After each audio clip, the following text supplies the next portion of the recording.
Hello, and welcome back to Heaven Will Be Mine. I think this is in fact our final episode. So I've got some mail. Some intercepted mail, it looks like.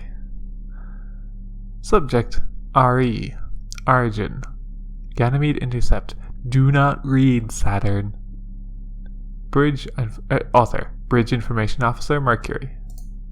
I'm completely uninterested in communicating with Iapetus in any capacity that's not technically. I know my boundaries. But you are very nice to worry. I know you're not jealous because you do respect me, but don't make me worry. It's what I like about you. Oh, because you do respect me, but don't make me worry. I know you're worried for me, not about me, and I appreciate that. But I do want to clarify things so you stop asking me about it, even though it is cute and I do appreciate it. Really, I'm not just saying that. Please don't hear that in a passive-aggressive voice. But I've been meaning to ask this for a while. Is it okay that I believe in this? It's important to me that you understand that it's nothing to do with him, so I worry that means you don't understand what it means for me. I don't believe humanity needs to be punished. I am fine being human. But I think an important reminder is needed. Not alien in the sense of a foreign other that can bear all of our rage and hatred, but alien in the sense of casting our own features into relief. I think what we see as a result should shame us, but there are many things we need to see. You'll probably say you support me and believe in me. Thank you. But you'll also say that it means something to you too. And that's really why I love you. I'm glad. It sounds like Mercury's gonna be alright. Him and his husband. Subject. String of Pearl's final specifications. Origin. Iapetus message intercept. Author. Celestial Mechanics Ship Self-Design. This is not what we talked about. Not by a mile. You know I don't actually have a moral compass that does not revolve around what's cool.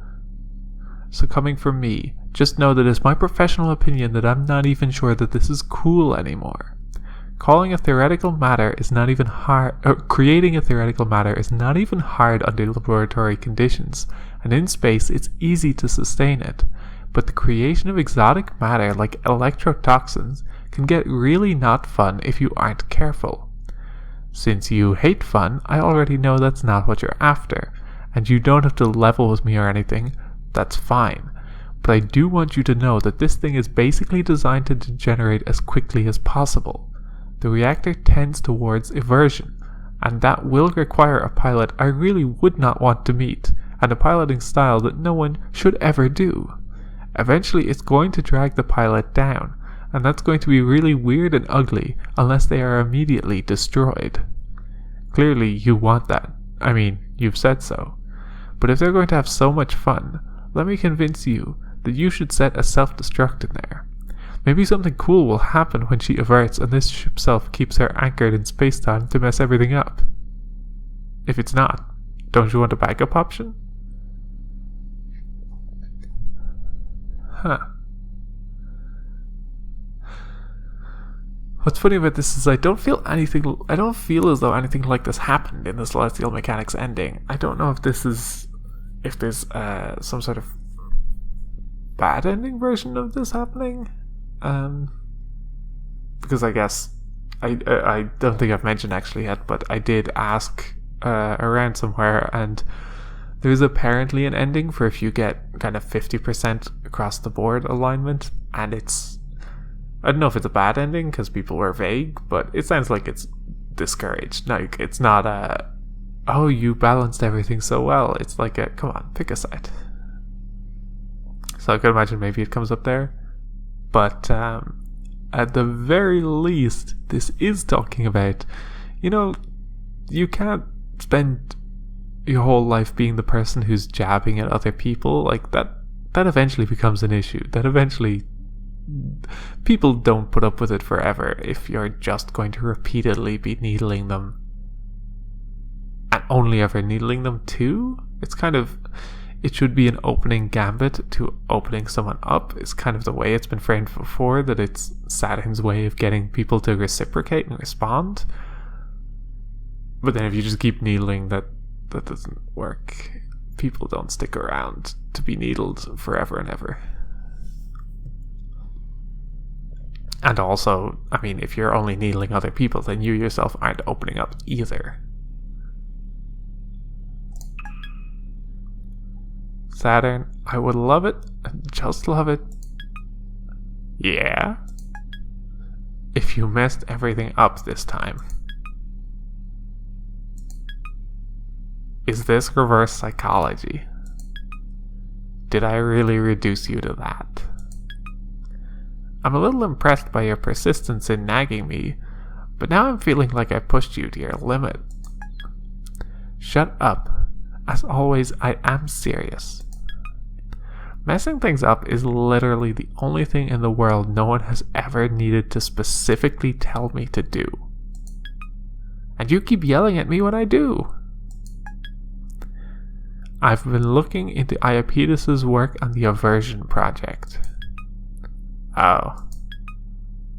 How much do you know? More than you now. Of course, it was always suspicious that Iapetus decided to support us.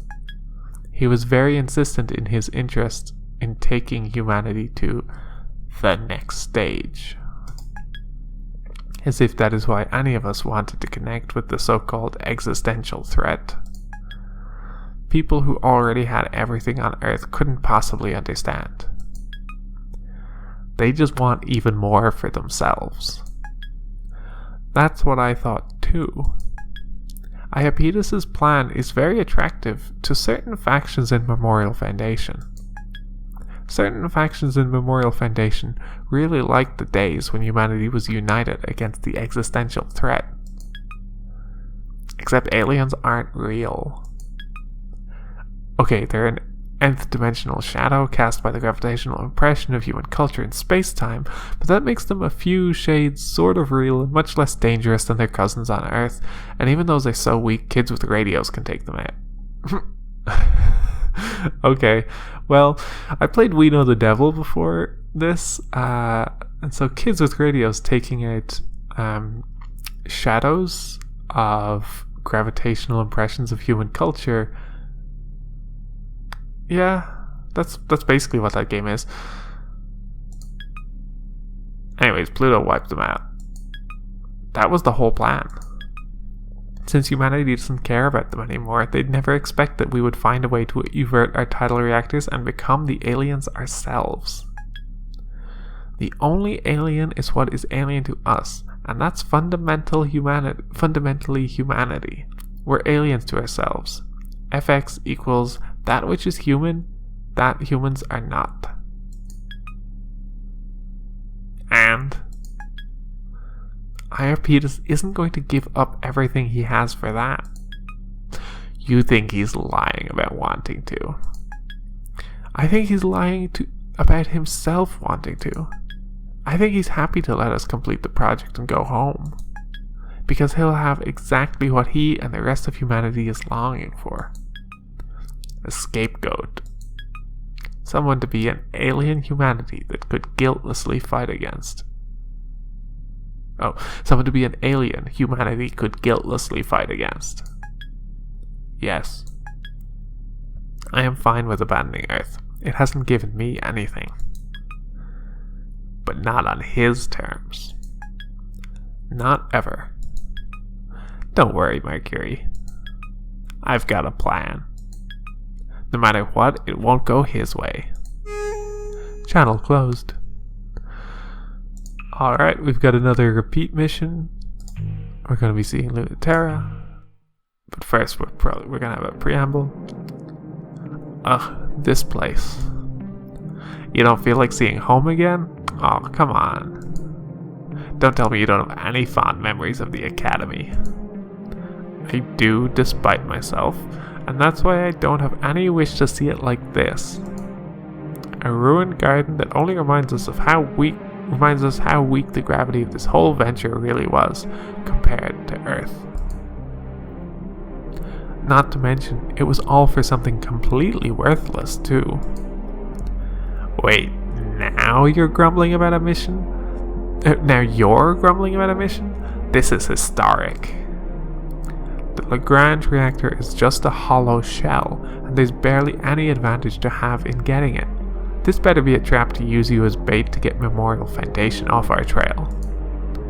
Oh no, what a terrible trap to fall in. More flirting, I see. Is it unbearable? Yes. Extremely.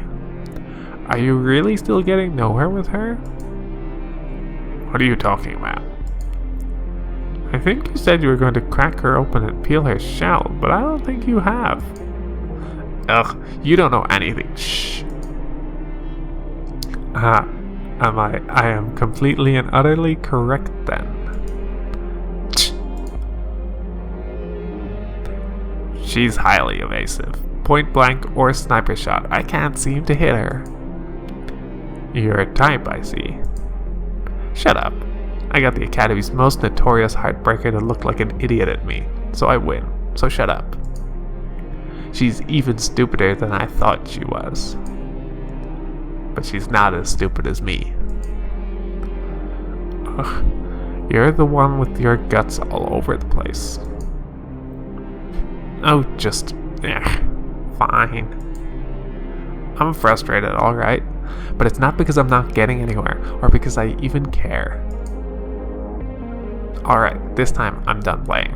Happy? If there's anything there, or if she's just metal all the way through, I'm going to find out. If she is that boring, I'll never forgive her, but I'm coming back with guts this time.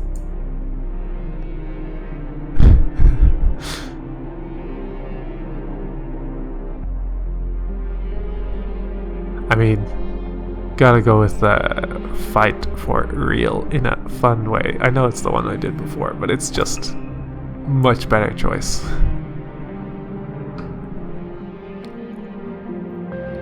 So again, I'll read through and I'll stop if there's a line that stands out, but I think a lot of this I'll be basically cutting.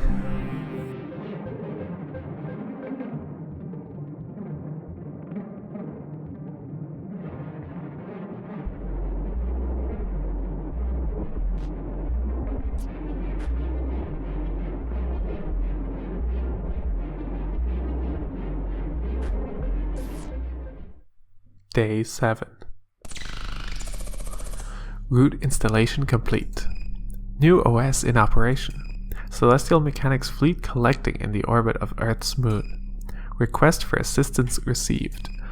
Ignore. Awaiting manual input of mission parameters. Assist Cradle's Graces and Celestial Mechanics with the opening of the gravity well and changing gravitational constants to make conflict with Earth possible. Mission created. Get in as much trouble as possible with the Memorial Foundation ace. Mission created. Calculating gravitational slingshot data from server hack. Ready for launch? Why? Accepted. Normalizing gravitational slingshot effect. Prepare for immediate launch to Earth's moon. Yeah. It's shaping up that we're, unless we betray both of the next two missions, we're shaping up for a Celestial Mechanics win again. Ending again. Which, it does still... I'm curious about the Cradle's Graces, but I kind of was just picking very personally invested choices. So, I I wasn't making a conscious effort to go trend that way. So I'm just curious to see if the ending's different at all. If maybe there's Saturn monologue that wasn't in the ending when I did it with Lunaterra. Or maybe, I mean, I'm still not going to make choices based on getting an ending. So maybe I'll end up with a perfect 50% centrist ending. Subject. Why children? Origin. Memorial Foundation Space Program Documentation. Author. Dr. Nix. They aren't children anymore, but when they were pilots, they were, for all the obvious reasons that children are more suited to be pilots than adults. Since the decline of the space program, there have been fewer and fewer waves of new recruits, and the current pilot generations have no successors. Adults are serving as pilots because there are no longer any children in space, and adults should not have to serve as pilots. It would be cruel to send children to fight a war so that adults don't have to, especially as adults have far more powerful tidal forces than children. In their physical and metaphysical manifestation, tides are the measurement of the authority that culture has over the universe, the light of the soul that turns all impossible things into our dominion. Tides are the measurement of the authority that culture has over the universe. So tides are about dictating the shape of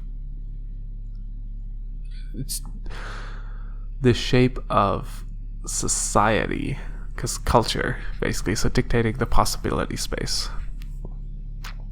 The gravitational forces of children are weak enough to perceive and engage the existential threat without obliterating it instantly, and as a cancer that exerts a subtle influence in the back of our unknowing minds, they are suited to protect us from it. For this reason, Memorial Foundation has pushed against traditional cultural institutions for engaging existential threats with this more humane practice. Due to the resiliency of children and detrimental long-term effects contact with existential threats has on adults in the vast majority of cases. In some exceptional circumstances, contamination lingers in children. Their gravitational forces never achieve sufficient power to extinguish the existential threat without resistance. Without the tidal force to challenge other adults, they remain in limbo, unsuited to anything else. The remaining small percentage of the original pilot program that continues to reside in space is made of such cases.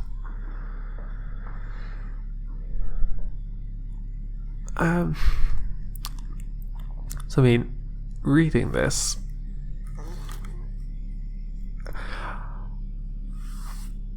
I feel like I have a coherent through line that I am not confident in, but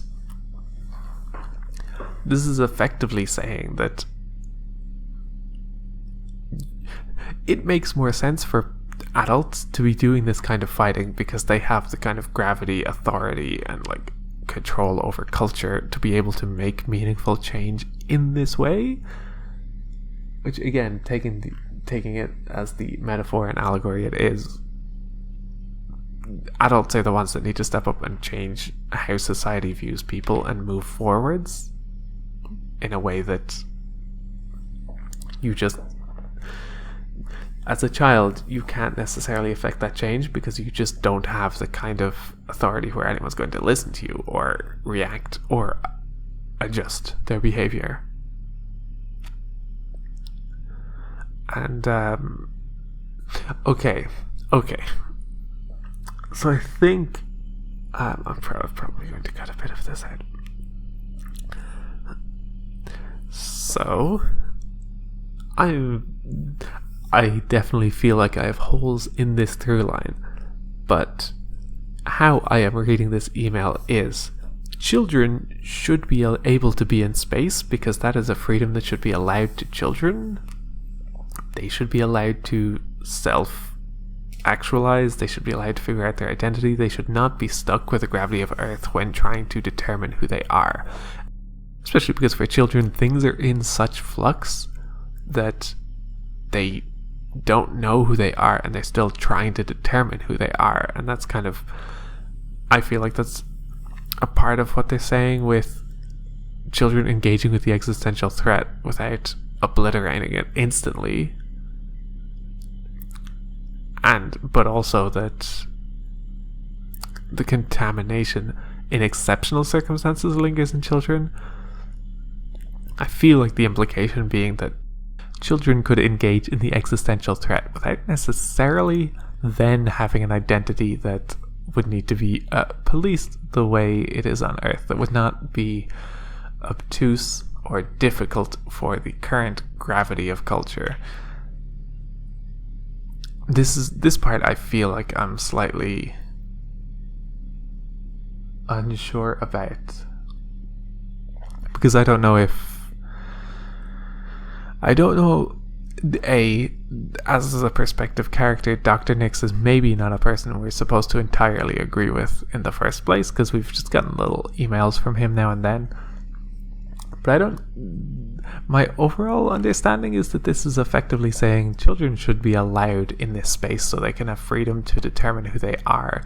Adults have a responsibility to take action to provide this freedom so that people can be in space broadly and not just children, but that also to provide the space so that people can engage with the existential threat and then hold on to that engagement and not only engage with it as kind of dabbling or experimentation almost. There's a very uncharitable read of this that's, again, this could be just a correct read of who Dr. Nix is, but there's a version of this you can read as lots of people will have a gay phase. If you let the kids just work through it, then they'll go back to being heteronormative straight people. It's fine. I don't think the author of the game thinks that at all, but maybe this doctor does. Lots to think about. I continue to not be sure if I should like Dr. Nix. Subject: New Aversion Proposal. Origin: Memorial Foundation Central. Classified. Extract. Author: Memorial Foundation Celestial Mechanics. Thank you. I'm no different from my former colleagues. I think we all want the same thing, ultimately, every one of us. I'd implore you to be forgiving of them, though not of their methods. Many of us are thankful for the ending of the Cold War. The paranoia and suspicion that accompanied the strength of the existential threat in this world, as it fed on the trauma and malaise and discontent of the world after the war. But I think some of us must have some reservation about the future. In abandoning existential threats to address the threats of our home, it will inevitably result in us turning to conflict between humans once more, and in turn, the existential threat will thrive. We are looking for the smoothest, most uncontested future. I won't lie. This will not ensure happiness for everyone. In fact, it may be difficult to underestimate how much it will ensure the opposite for what we will ensure are very few. But what I'm proposing will ensure the maximum happiness for the maximum number of people. And what else can we do? Yeah. Again, people who are more Memorial Foundation aligned continue to just kind of suck. Alright, comms time. Neath? Okay, time to Google that. What part of the solar system is Neath? So I looked it up, and Neath is a hypothetical moon. What that means is it is a moon that is not real, but was observed by scientists, by astronomers, about 30 times, but then was no longer observed anymore, and our best guess is that they saw stars near Venus and mistook them for moons. And just enough people saw the same not real moon that it became a thing briefly in the 1600s. But then basically, I don't know why no one saw it after that, if it was better telescopes or just better mapping. But it was just briefly a thing that existed, which is interesting for themes reasons. Do you think about Neath still? That's out of nowhere. I think about them every day, obviously. They're the reason celestial mechanics exists. First to understand what happened to them.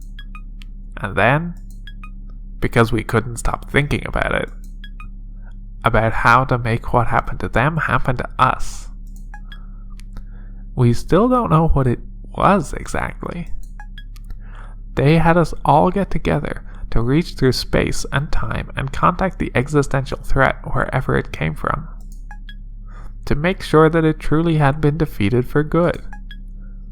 I think they were really hoping it wasn't. We felt the same, especially us, who never got to fight yet.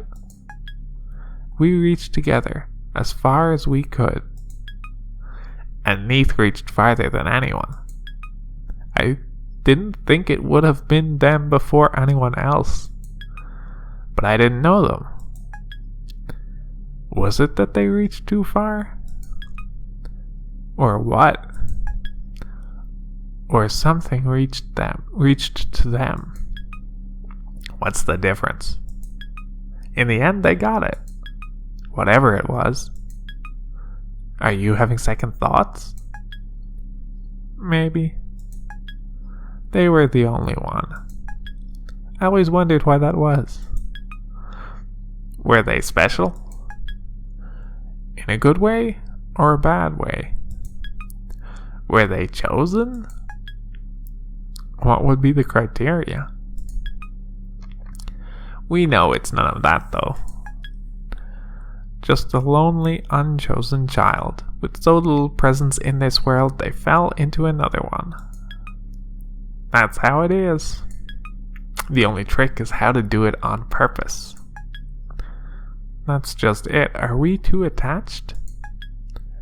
I want to be something new and share it with everyone. Am I too heavy for the apple? It's a thin line between falling into inverse because you have hope and because you don't have any left. We should be glad it's not so easy, you know. Channel closed.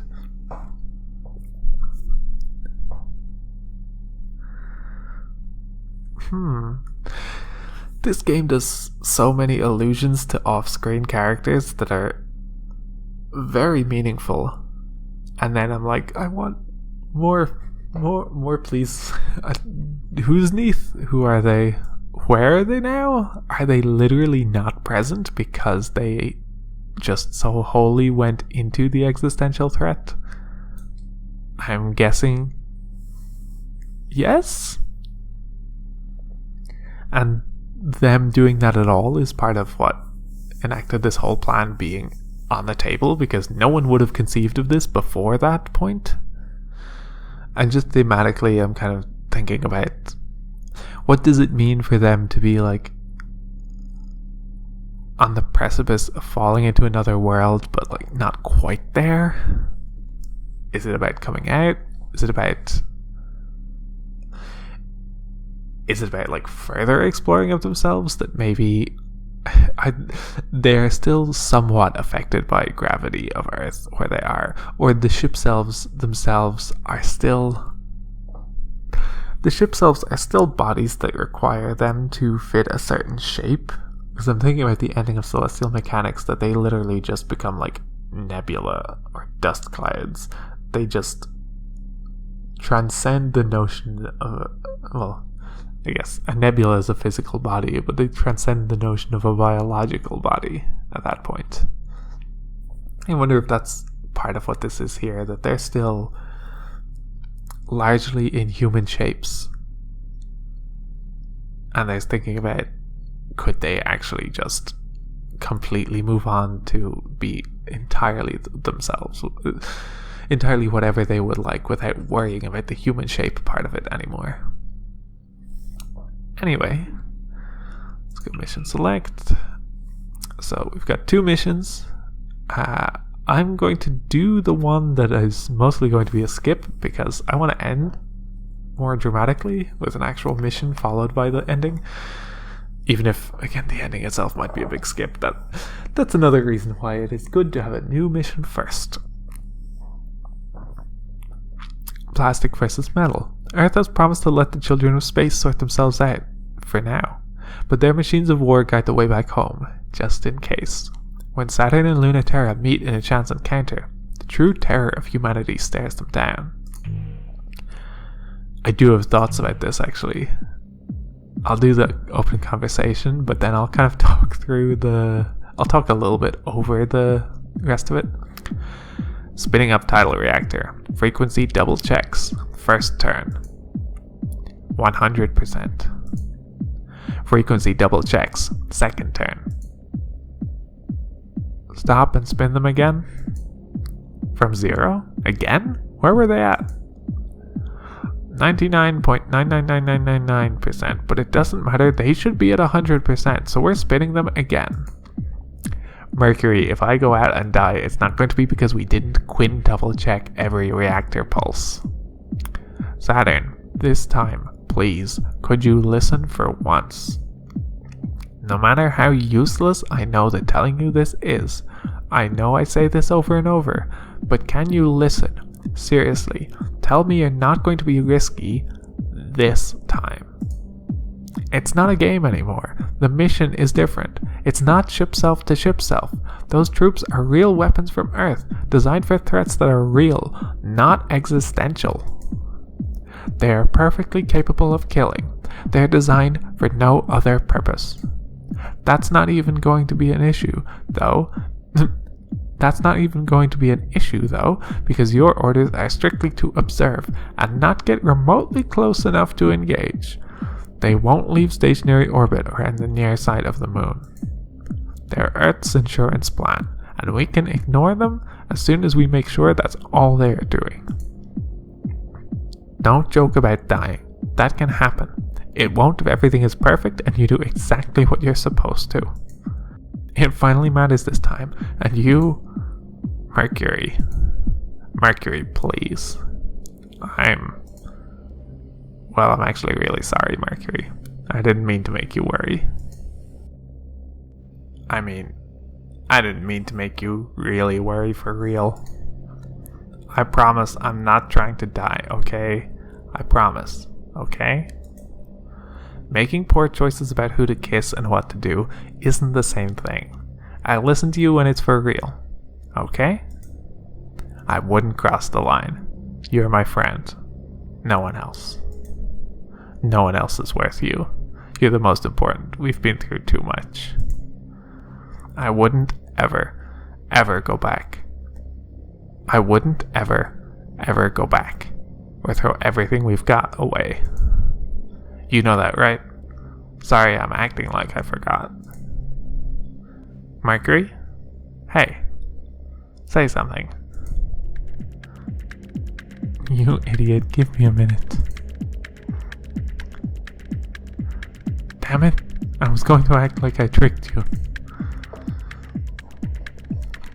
I was going to get to feel smug, making you think everything was serious, and I was going to lord it over you. And now I'm crying, asshole. Ha, sorry about me, but I love you too. Don't worry. They hide together in the peaceful moon's winter night. I'm assuming this is the same option I got with Lunaterra, but it just looks slightly differently. Oh, no, I remember. Yeah, we gotta fight. As much as Saturn literally was just telling Mercury she doesn't want to actually die, she just also gotta fight.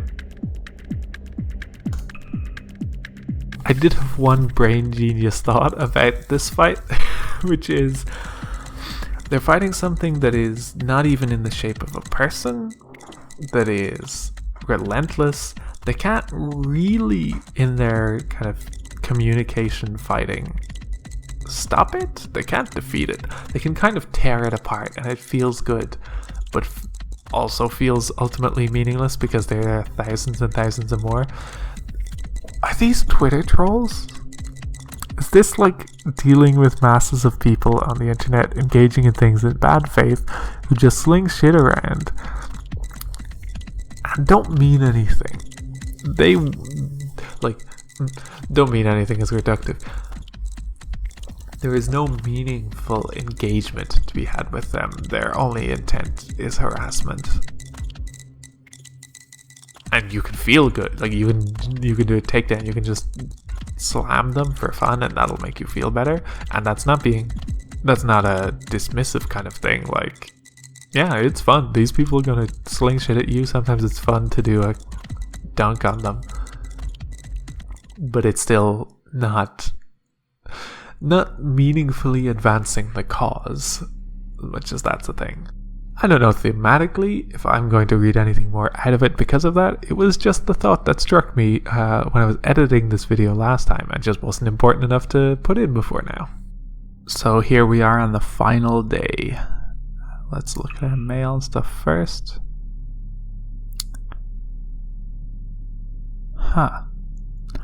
So another why children email. I did have unresolved thoughts after the last one, so let's see. Subject: why children? Origin: pilot program training documentation. Leaked. Author: Memorial Foundation Native Sphere Archives. By the end of the space program, with recruitment having stopped almost a decade before the official decommissioning of the space program, all the pilots had become adults. Yet they were recruited as children and spent the fiercest years of fighting against the existential threat as children. Much like criticisms levied at the Scout programs on Earth, it was a motion that Memorial Foundation considered heavily in deciding how to recruit their pilots. Children have no special piloting qualities, with much weaker title authority than adults, who, of course, have the title authority to engage other adults. Adults would be stronger, more powerfully able to use ship selves, much more so, the beloved and chosen adults rather than the discarded and flawed children that were chosen.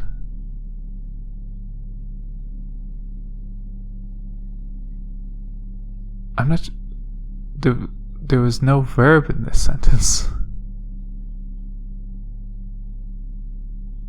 Much more so, the beloved and chosen adults rather than the discarded and flawed children that were chosen. On Earth, adults with much stronger tidal forces than children will destroy the existential threat before even comprehending it. And because of this, those threats are able to hide in the world and prey on those who are more weak, such as children, or those who are unchosen, even as adults. Those who are strong enough should struggle with other humans. Those who are weaker protect the rest from the trivial threats outside humanity. Sustained contact with the existential threat often exacerbates this effect, and there is a cold, twofold reason for delegating who will and will not confront who will and will not confront existential threats. Children and the unchosen bear the burden, so adults will not be worn away.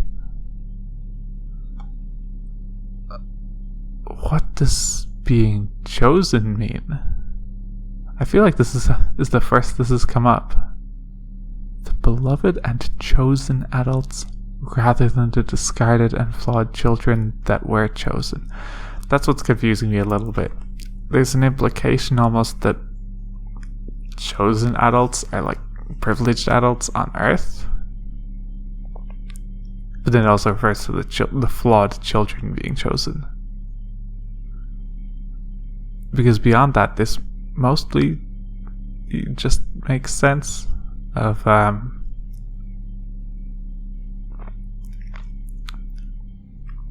people with kind of lowercase a authority and power can defeat the existential threat, but they can destroy the existential threat without even comprehending it. That chosen thing's thrown me for a slight loop. The rest of it is pretty straightforward and falls in line with a lot of stuff we've already talked about. But the idea of chosen and unchosen is interesting. And given that if this wasn't the last day, I'd think that was a thread that would be pulled on more. Does the previous email mention chosen at all? I might be getting too hung up on a particular word. Yeah, no, it doesn't really refer to the idea of people being chosen. I'm probably getting too hung up on a particular word.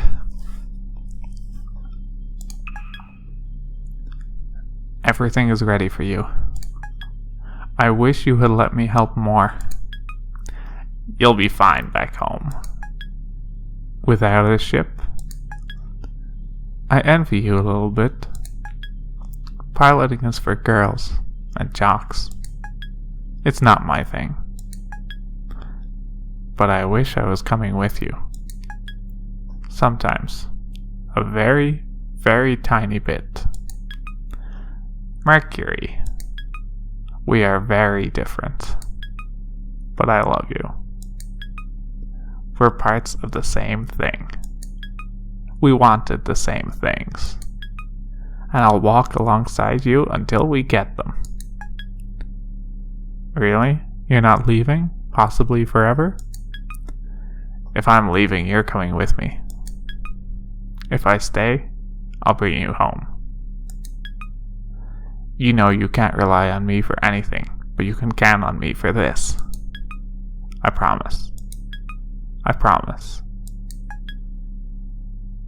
You promise with correct punctuation and capitalization? So you know it's real. What else can I do to pay you back? Nothing. I count on you for a lot, Saturn. The same way you count on me. Channel closed. Oh, and that's, I'm pretty sure, the last we'll hear of Mercury. It's okay. Mercury's got his boyfriend. And now our final missions. Oh, sorry, that was me double checking how the alignment stuff works out. No matter what I pick, I'm getting the celestial mechanics ending again. Oh well. The acceleration due to gravity. Celestial mechanics and Cradle's graces have one thing in common, and that's escaping Earth's gravity.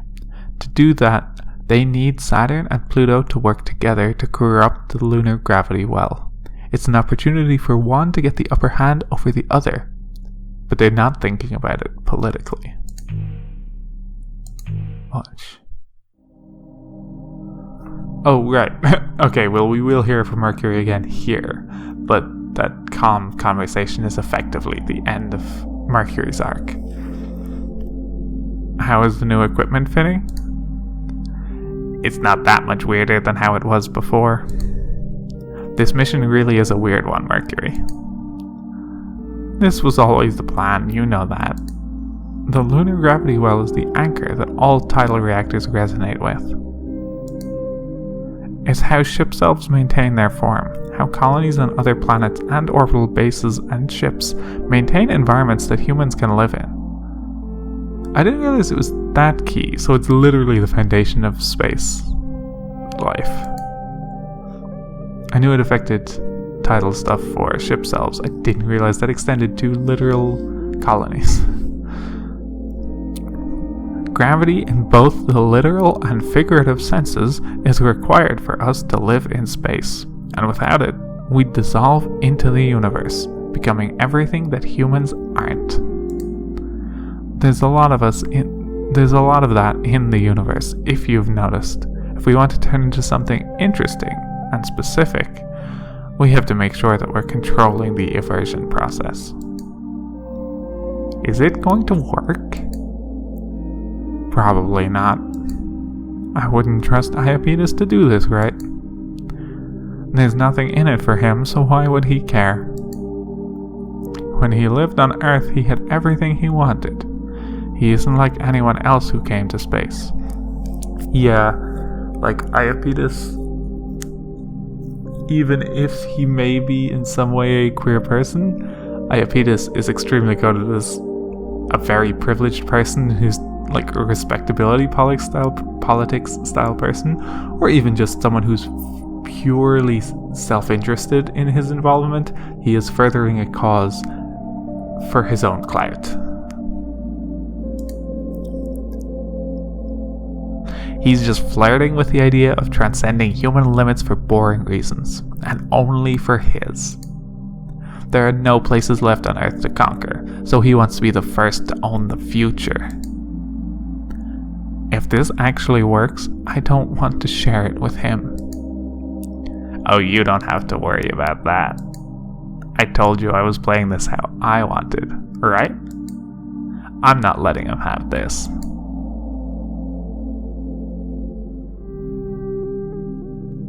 Yeah, again, since I don't think this choice will have any real effect on the ending, Saturn tempting Pluto to fall in with her. Oh, I thought that said fall in love. Because then it was like, I'm obviously picking the flirtier one. But I do think Saturn believes in what she's doing way more than she's willing to listen to whatever Pluto's idea is.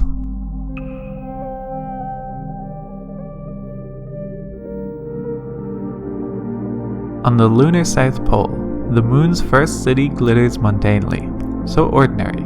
It's hard to believe it's not just another site on Earth. The Lagrange colony was destroyed. The Ares colony was stillborn, but Earth's satellite is almost as much Earth as Earth is. So we have the authority to name Earth's satellite the Moon, part of our body, the native sphere, and not foreign, unknown Luna. Even if the space program is ended, the Moon will remain part of Earth, as it once was before a cosmetic event tore it from Earth. The Moon will always be there. Reclaiming the Moon was a historically and existentially important event for all of us. Except for this impossible tower on an impossible mountain in a point of eternal light, which is not so earthy yet. The gravity well is suspended directly above the tower's point, resonating with Earth, to keep every wayward human in space grounded. The Moon has been taught almost all of the Earth's gravity, but not quite. There is still some possibility left. You're quiet. Are you up to something? What makes you say that? The tilde, but also everything else. Hey, I'm being very sneaky here. The string of pearls in Crun Makula circle around the small, glimmering void of the gravity well. For all the good it might do, Celestial Mechanics and Cradle's Grace's capital ships are standing by. Just not too close. Who knows what could happen? I should be suspicious, shouldn't I? I think you must have some sort of evil plan. Of course, you should always be suspicious. I'm shifty. I'm here to get the upper hand. Good, that's why I'm here too. Still, I don't mind if it's your evil plan that finally succeeds, as long as it's yours. You're trying to fluster me. Try harder. I mean, it is working. I just want to get flustered more. You're in a really good mood. So I'm extra worried. More worried to be working with you than all the times fighting you. Not in a bad way, though. The gravity well is a massive engine, and it is very stable. To destabilize it is very dangerous, to everyone and everything, which is why they're opening it. The escorting operational platforms from Cradle's Graces and Celestial Mechanics tonelessly coordinate with each other to instruct Saturn and Pluto on preparations, like exes that are forced to attend an event for their children together, because that's what they are. Now you're the one who's quiet. I was in a good mood. Did I tease you too much? Oh no. I was just remembering something. Do you remember this too? We did something like this before. A long time ago. We did? Together? I only saw you a little bit back on the campus. It was a kinda weird time. You seemed really far away then, more so than now, and we weren't there that long. For the third generation, they wanted to kickstart the process, you know? Not a whole childhood of care and attention, but condensed, chemically assisted, cybernetic enhanced growth. They wanted us to go from nothing to perfect. I guess by that standard, we didn't fall as short as we could have. Unfolding dimensional chords. Begin torque acceleration. They were hard times. You know I was really bad at first, right? Not just terrible at all the classes, all of the tests, all of the work, but I wasn't obedient or likable either. I was super annoying. It still feels like that's me most of the time. That can't be true. Of course it's true. I wouldn't have tried so hard if I hadn't been like that at first. When I first got here, I knew I was lucky and should have been so much happier than I was on Earth. But everything felt wrong. It took a long time for those memories to turn happy. Containing stray particles, establishing net. It was the opposite for me. At first, I loved being a science experiment, but I guess it would have been different for you. I didn't think about that. But you made it sound like we met each other before? Enabling physical canceller. Limit off. I'm good at remembering people. There's not that many of us, so it's not that hard. But I remember you. You looked like you started out perfect. You know, I was a little jealous of you. I'm not surprised you don't remember the one thing we did together. Everyone was there, and we were just thinking about what happened, and not anything else. Oh, you're talking about... Yeah. We were all there, so of course you were there. I didn't think about that either. Nyx, Iapetus, and Europa all wanted the space program to justify its existence. Earth didn't agree. The alien threat that we defeated with such ease wasn't even worth it. Just a shadow created by waves of humanity and space, a color and a light that fought us and never came into focus. So they had us all come together over the gravity well, just like this, to see if we could pull whatever they were more fully into our universe. And then it went so wrong. That was when the space program really ended, wasn't it? We never should have done it. It was risky, and no one knew what they were doing, and everyone was desperate. I don't know. Maybe Neith doesn't feel the same way. I need to interject to note that I was editing an episode and noticed that Neith was was referenced in Lunatara's route.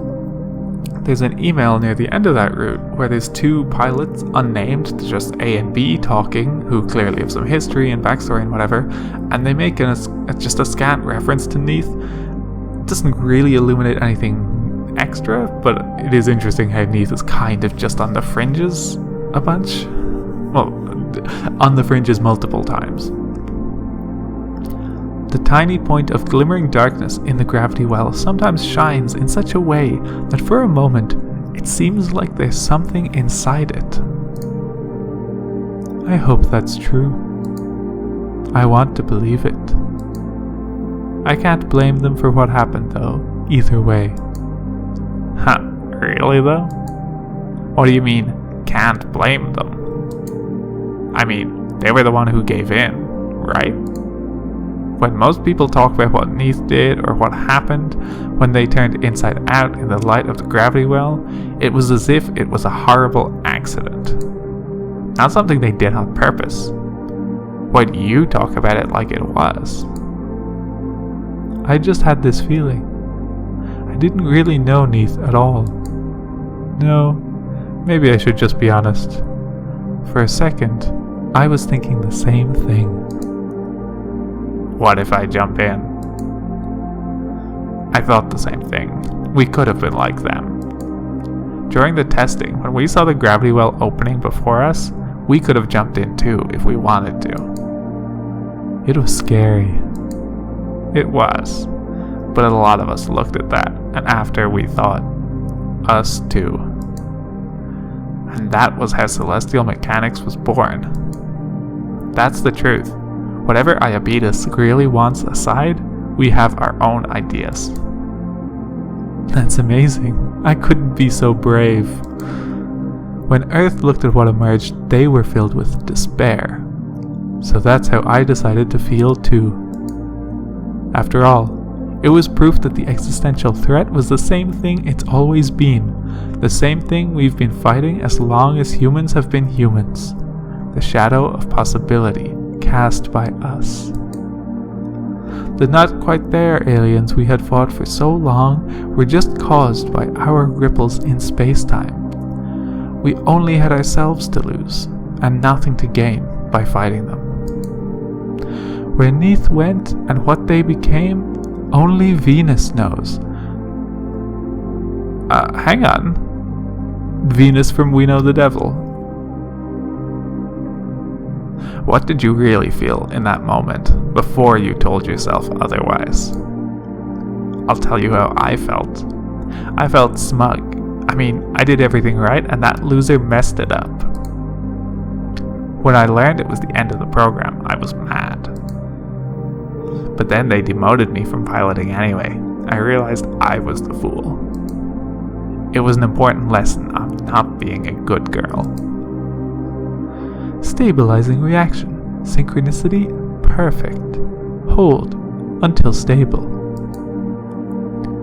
I feel like I know you a little better now, Saturn. Me too. In a new kind of way. Now you. What did you really feel?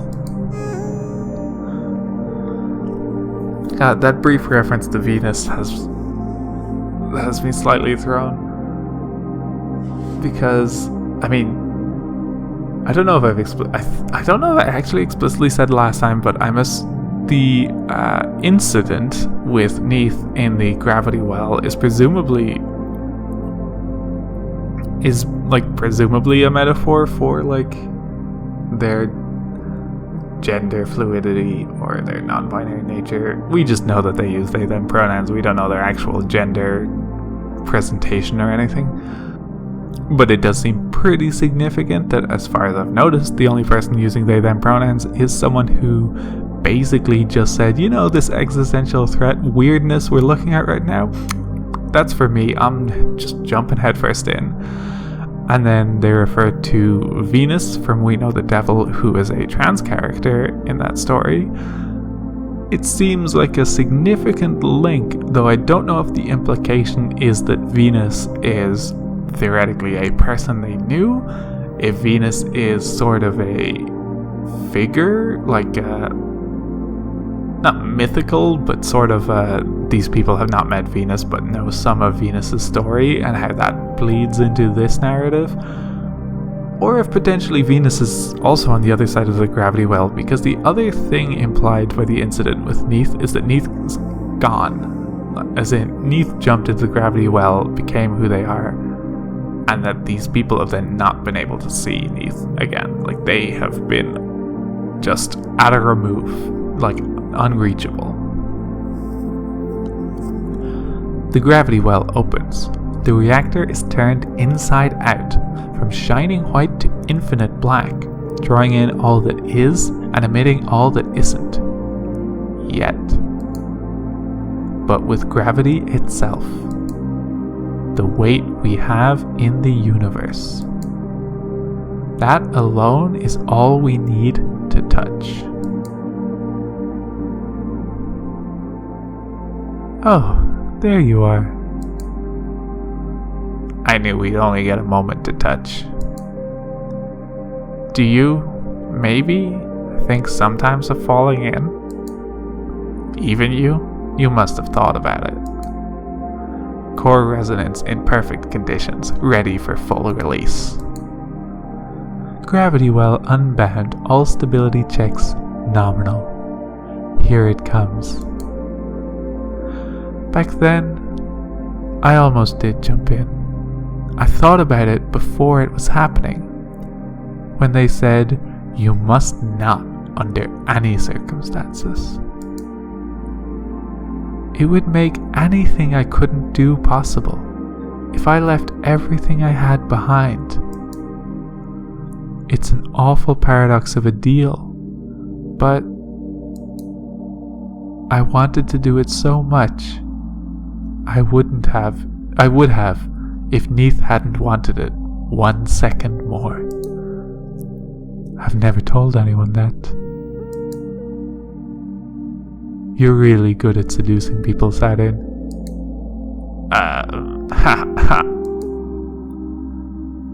If I gave you the chance to fall in again, would you?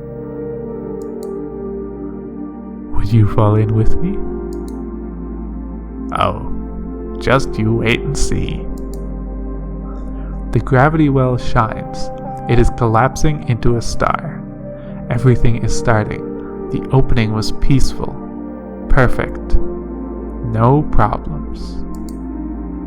Yet there is a feeling, like the fluttering of wings, deep down. Day 9.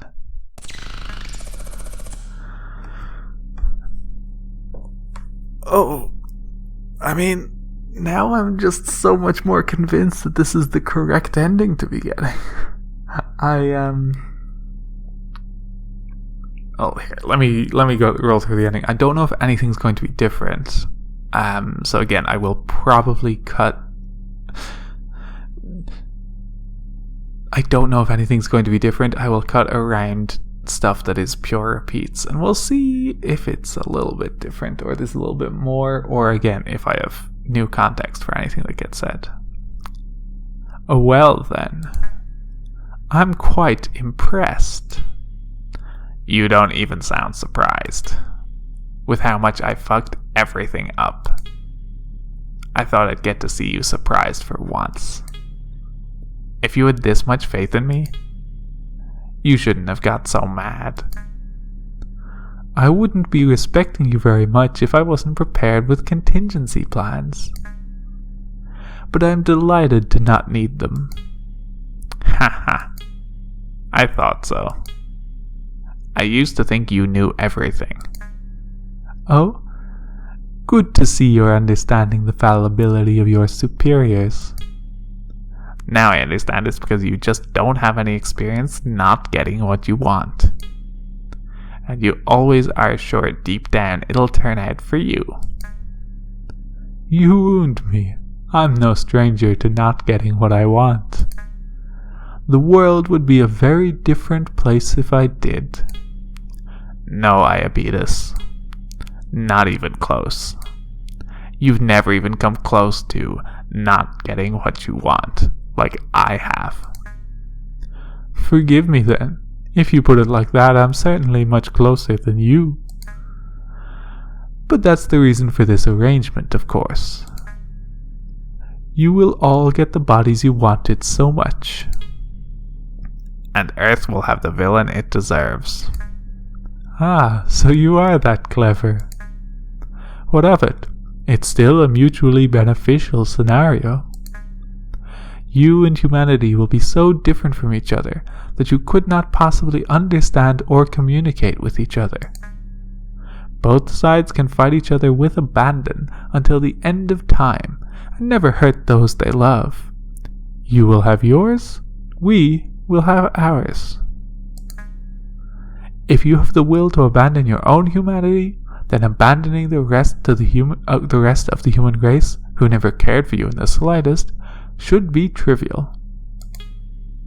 Ah, you don't know how relieved that makes me to hear. You really don't understand. Whether it's spite or love? No way I'm not sharing this gift.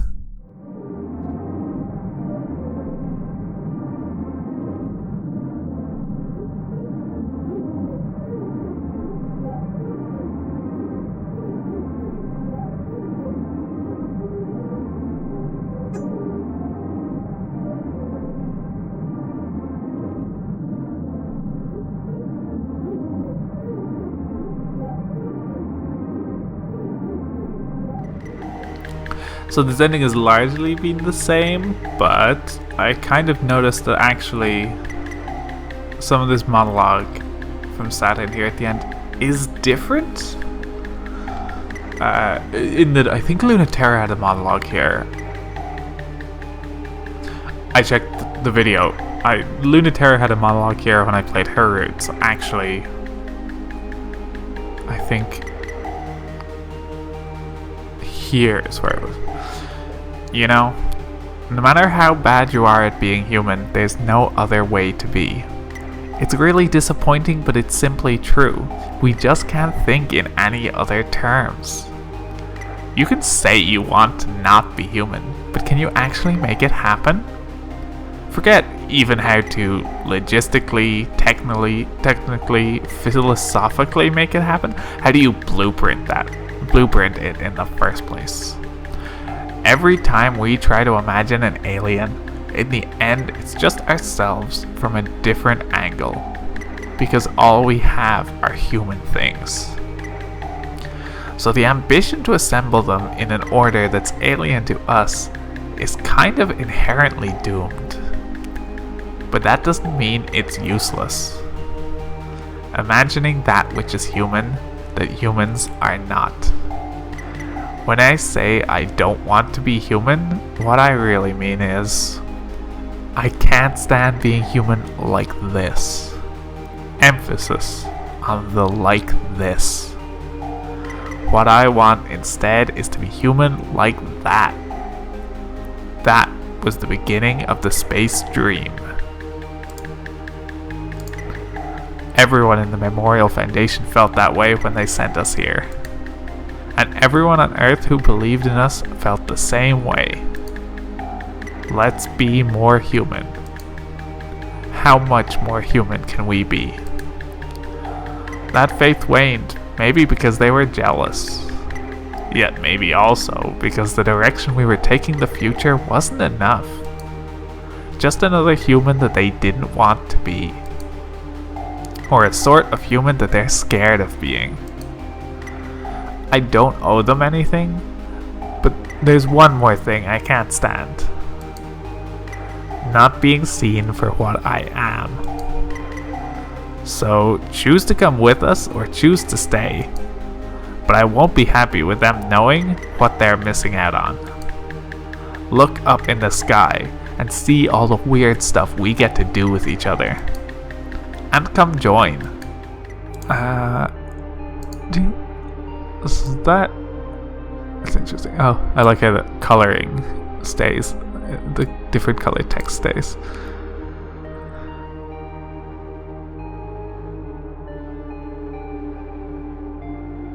I like Saturn's monologue because it's fundamentally... Yeah, this ending just makes sense to me, but Saturn is fundamentally about, we want to be something else. Sure, if you want to call it alien, whatever, but I think that's just a lack of imagination. But that also, Saturn is a vested interest in letting other people also experience this. She doesn't want to leave Earth behind. She doesn't want to go fuck all you on Earth with the gravity of heteronormativity and the patriarchy. She's like, no, fucking look up in the sky and see what you could be and what you might want to be if you let yourself imagine it.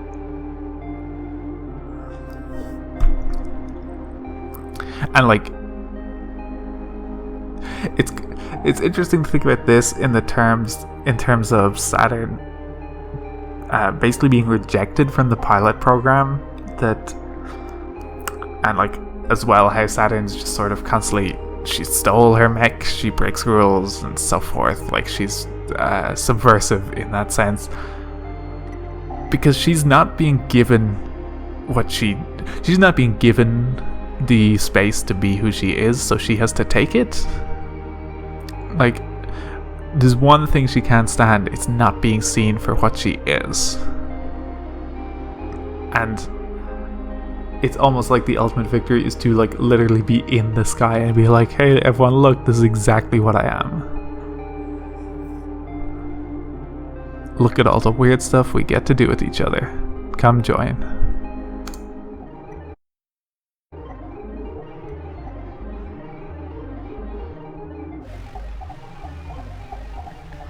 Look at all the weird stuff they get to do together.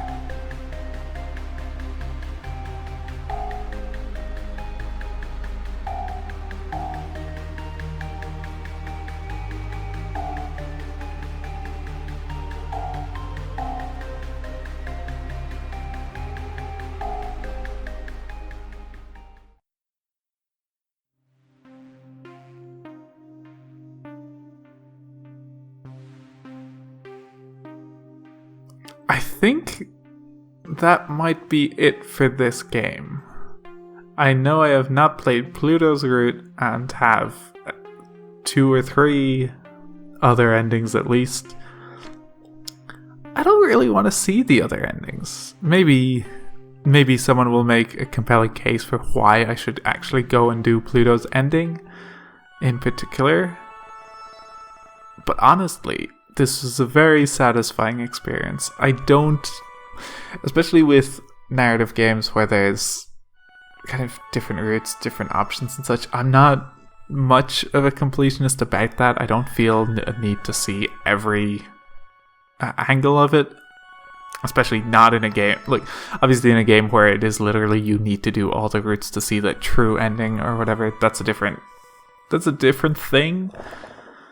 But this is just, we've had a deep exploration of all these themes and we've gotten an ending I find very satisfying. And we've gotten it twice now.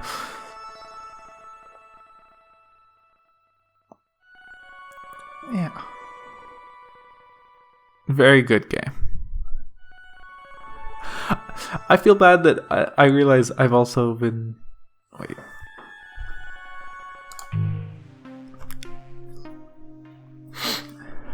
I do feel bad that every time I say shout this out, I say do go buy it from Pillowfight Games.